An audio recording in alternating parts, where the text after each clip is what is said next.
Despertar a una niña de 6 años en un albergue para personas sin hogar abarrotado es una lección magistral sobre cómo disimular la propia desesperación. Hay que montar una gran puesta en escena, fingiendo que todo es un emocionante viaje de campamento mientras el alma se consume en polvo.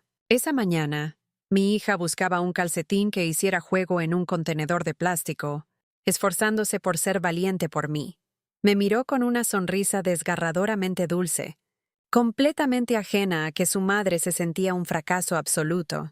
Salimos al aire gélido del invierno al amanecer, la grava crujiendo bajo nuestras zapatillas desgastadas mientras esperábamos el autobús escolar. Mi pequeña, Chloe, se ajustó la mochila enorme y preguntó si aún tenía que usar nuestra antigua dirección cuando la maestra pasara lista. Antes de que pudiera contener las lágrimas para responder, un impecable sedán negro de lujo se detuvo justo en la acera. La puerta se abrió y salió una mujer envuelta en un impecable abrigo de lana, que parecía más propia de una sala de juntas de un rascacielos que de este rincón olvidado de la ciudad. Era mi abuela, Marilyn Vance, con quien no tenía relación, una mujer de inmensa riqueza y tolerancia cero ante las tonterías. Miró fijamente el letrero oxidado del refugio, luego mis manos agrietadas y, finalmente, los zapatos desiguales de Chloe. Su expresión pasó de pura confusión a una ira fría y dura que hizo que el aire se sintiera aún más gélido. Me miró fijamente a los ojos y me preguntó por qué. Demonios estábamos allí, en lugar de vivir en la casa de piedra rojiza que nos había comprado en la calle Oak. El corazón me latía con fuerza, contra las costillas como un pájaro atrapado mientras parpadeaba, completamente desconcertada. Balbuceé que no tenía ni idea de qué hablaba porque no teníamos casa, y mucho menos una casa de piedra rojiza. Marilyn no discutió ni cuestionó mi cordura. En cambio, entrecerró los ojos mientras procesaba un cálculo repentino y terrible. Se arrodilló a la altura de Chloe, hablando con una dulzura que jamás le había oído, y nos ordenó con firmeza que subiéramos al vehículo. El interior del sedán era sofocantemente silencioso mientras Marilyn apretaba el volante con fuerza, con los nudillos blancos. Hizo una sola llamada a su abogado personal, exigiendo saber quién había firmado las llaves de la propiedad de Oak Street y quién se había estado quedando con los extractos mensuales de servicios públicos. Al escuchar su tono cortante y autoritario, un miedo nauseabundo comenzó a apoderarse de mí. Me di cuenta de que mi pesadilla actual no era solo mala suerte, sino el resultado de una traición calculada. Tan solo 6 meses antes, mi vida había sido completamente normal hasta que un despido repentino me obligó a buscar refugio temporal con mis padres. Mi padre, Richard, tenía una voz increíblemente suave y tranquilizadora que podía convencer a cualquiera de que era un santo, mientras que mi madre, Eleanor, dominaba el arte de la crueldad pasivo-agresiva disfrazada de consejos maternales. Nos recibieron a Chloe y a mí en su habitación de invitados con los brazos abiertos, insistiendo en que la familia siempre protege a la familia, y yo, ingenuamente, creí que lo decían en serio.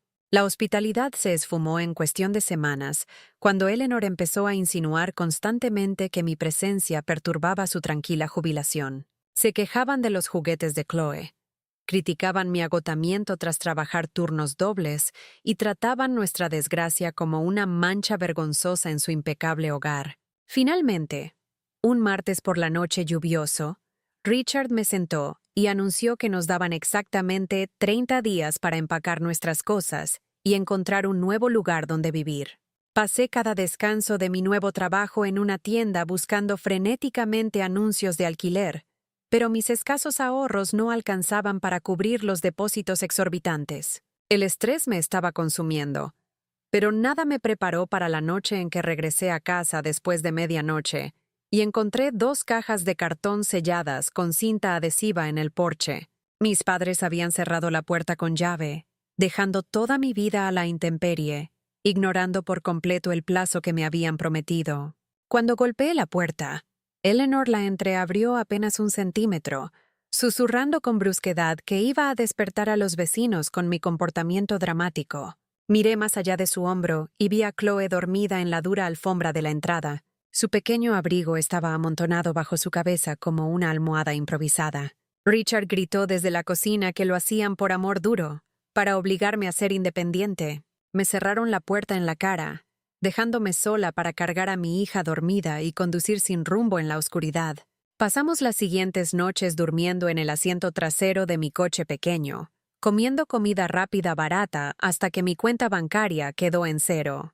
Cuando la consejera escolar de Chloe la vio quedarse dormida en clase, finalmente me derrumbé y confesé la verdad, lo que nos llevó directamente a la recepción del albergue familiar. Nunca llamé a mi abuela porque Eleanor llevaba años advirtiéndome que Marilyn despreciaba la debilidad y me cortaría la relación por completo si alguna vez causaba problemas familiares. Ahora, sentada en la cabina de un cálido restaurante al que Marilyn nos había llevado, las horribles piezas del rompecabezas finalmente encajaban. Mi abuela puso el teléfono en altavoz sobre la mesa y marcó el número de mi madre, cuya voz respondió de inmediato con una alegría empalagosa y teatral. Marilyn preguntó con calma cómo nos estábamos adaptando Chloe y yo a la nueva casa en Oak Street, siguiendo el juego a una trampa que aún no comprendía del todo. Eleanor no dudó ni un segundo antes de mentir descaradamente, hablando con entusiasmo de lo mucho que me encantaba el patio trasero y de lo independiente que me había vuelto. Me quedé allí paralizada, viendo a mi hija colorear un mantel individual, mientras mi propia madre pintaba una hermosa ficción para encubrir el hecho de que había dejado a su nieta sin hogar. Marilyn la dejó tejer la red de mentiras por completo antes de colgar sin el menor rastro de enfado en su voz. Marilyn me miró al otro lado de la mesa, con los ojos brillando con una claridad peligrosa mientras explicaba la verdad. Ella había comprado esa casa de piedra rojiza para nosotros hacía 6 meses, confiando en que mis padres nos entregarían la escritura y las llaves para asegurar la estabilidad de Chloe. En cambio, Richard y Eleanor se habían apoderado discretamente de la propiedad.